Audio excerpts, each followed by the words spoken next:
好啦，大家歡迎收睇2024年9月4號星期三夜晚7點嘅颱風速報。原本係6點半嘅，因為要走翻3號風球咧，所以要改到夜晚7點啦。好啦，3號強風信號喺下午6點40分發出。我哋睇個風暴路徑先講個風暴消息啦。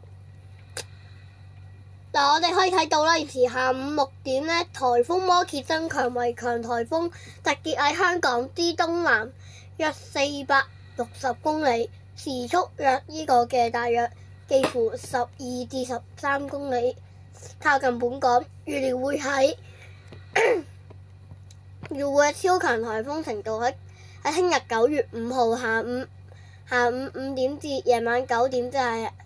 喺夜晚咧，就喺香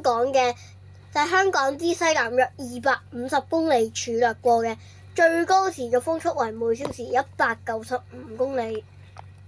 都幾犀利下嘅其實。但係我唔知會唔會發8號啦，不過都希望發8號啦。咁我哋啲小學雞啊、打工仔嗰啲雞。嗱，香港天文台發出最新熱帶氣旋警報，3號強風信號下午6點40分發出，預料本港平均風速為每小時41至62公里。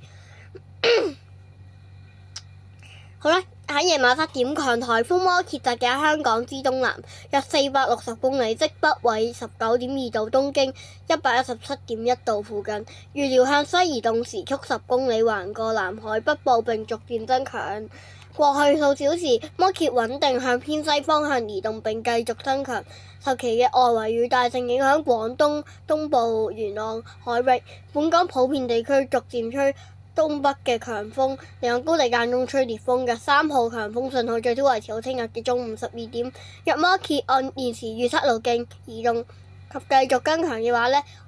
預料明日稍後本港風力會進一步增強嘅。天文台有可能喺聽日下午至夜晚呢發出更高嘅熱帶氣旋警告數，即係8號風球啦。海面有大浪及湧浪，請市民遠離岸邊及停止所有嘅水上活動。好啦，大家我哋而家最後嚟睇下衛星雲圖，就係咁嘅。